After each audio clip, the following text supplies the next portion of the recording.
It was close to 3 in the morning when the sound of heavy shoes echoed through the marble hallway of a massive estate on the edge of Boston. Daniel Prescott, a man whose name was whispered in boardrooms and financial circles, came storming in his voice, booming through the quiet house, calling for reports, demanding answers the way he always did. But before another word left his lips, a soft hand pressed against his mouth. "Shh," whispered Maya Carter, standing in the dim light, her dark eyes sharp but tender. "Your daughter's sleeping. She had nightmares tonight. She just went back down." Daniel froze. No one ever dared touch him, let alone silence him. But this young woman in her simple pajamas wasn't afraid. And in that moment, instead of anger, something unexpected cracked inside his chest. Maya slowly lowered her hand, her finger still at her lips.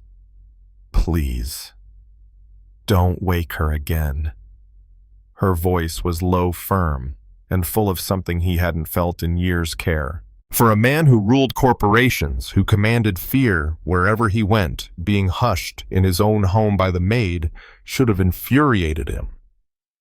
Instead, he stood there strangely grateful. Daniel's 7-year-old daughter, Emma, had been plagued by nightmares ever since her mother died.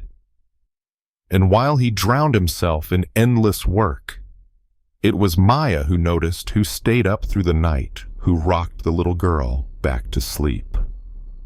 Maya always noticed. He whispered the words he hadn't said to anyone in years. "I'm sorry." And from that night forward, nothing in the Prescott house was ever quite the same. Maya hadn't come from wealth. At 26, she had more calluses than memories of comfort. After her last job as a caregiver ended, her patient had passed away. She showed up at the iron gates of the Prescott estate with nothing but a worn leather folder of references and a determination not to quit on herself. She needed work. Daniel needed help. But what neither of them expected was how much they needed each other. At first, he treated her like anyone else on his payroll, cold, demanding, impossible to please. He left before sunrise, came home long after midnight, and barked orders like a general at war. Maya didn't flinch. She kept the house running. She cared for Emma, and when Daniel snapped, she never snapped back. She saw through the sharp edges to a man bleeding inside. It was Emma, though, who broke her heart wide open. 5 years old then, barely speaking above a whisper, clutching her stuffed rabbit like a lifeline. On Maya's second day, the little girl told her Mama went to heaven. Daddy cries when he thinks I'm sleeping. Maya knelt down, took those tiny hands, and whispered back, "It's okay to miss her.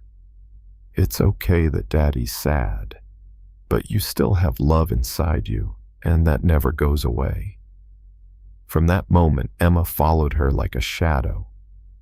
But Daniel stayed distant. Until one night Maya heard the sound no one else was ever supposed to hear, the gut-wrenching sobs of a man who thought he was alone.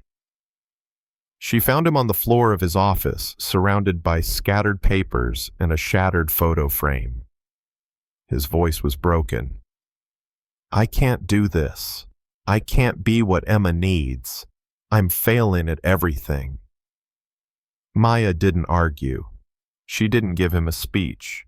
She simply picked up the pieces of the photo carefully and whispered, "You're not failing. You're surviving. And sometimes that's all anyone can do." From that night on, he began to change, little by little.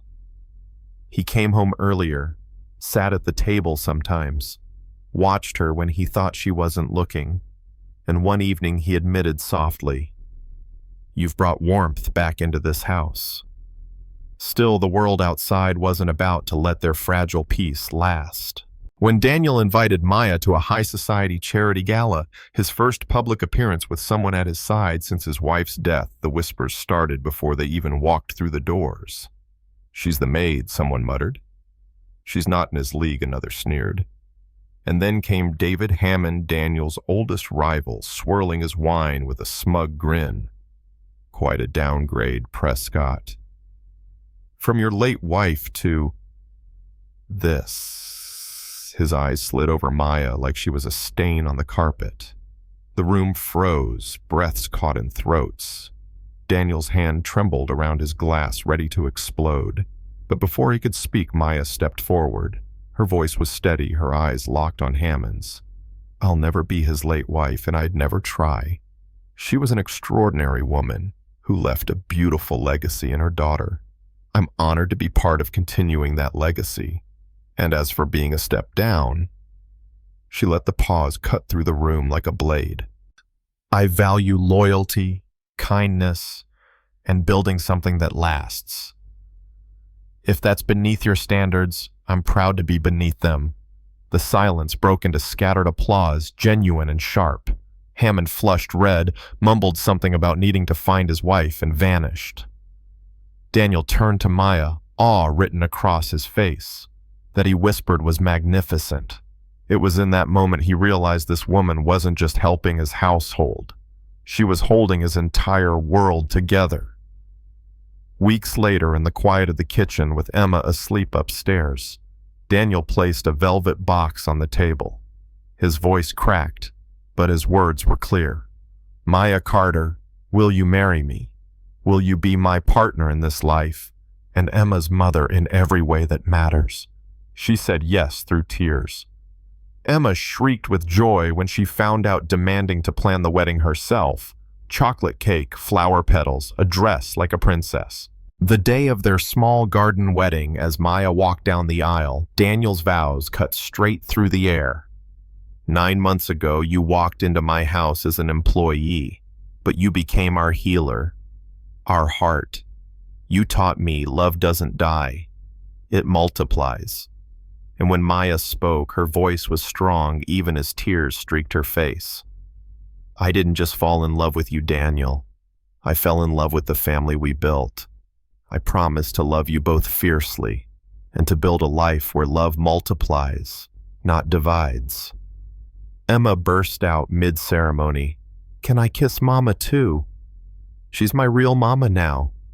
And the laughter that followed sealed their vows better than any signature could. But their story didn't end with a wedding. Daniel renovated the old carriage house for Maya, her own home, her own space. Then he offered more tuition for her to finally pursue her dream of becoming a teacher. Later together, they founded a foundation in both his late wife's and Maya's names, giving children the education and stability they deserved.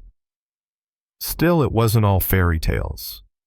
There were business betrayals, harsh headlines, and family members who whispered that Daniel had forgotten his place by marrying a woman who came from nothing. But every storm they faced only made them stronger. And every time Emma was asked at school if Maya was her real mom, she answered the same way. She's real because she loves me real. That's all that matters.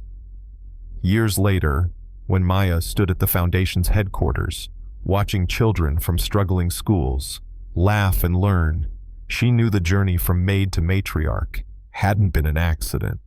It was proof that love grows in unlikely places, that families are built by choice, not blood. But here's the thing. Not everyone agreed. Some people whispered that Daniel betrayed his late wife's memory. Others said Maya was a gold digger who just got lucky. And some praised them as proof that love is stronger than class, stronger than grief, stronger than anything society throws at you. So now I want to hear from you. What do you think? Was Maya right to step into that role, to defend herself and claim a place in that family? Was Daniel right to put everything on the line for a woman the world told him wasn't enough? Drop your thoughts in the comments, because stories like this aren't just fairy tales, they're mirrors.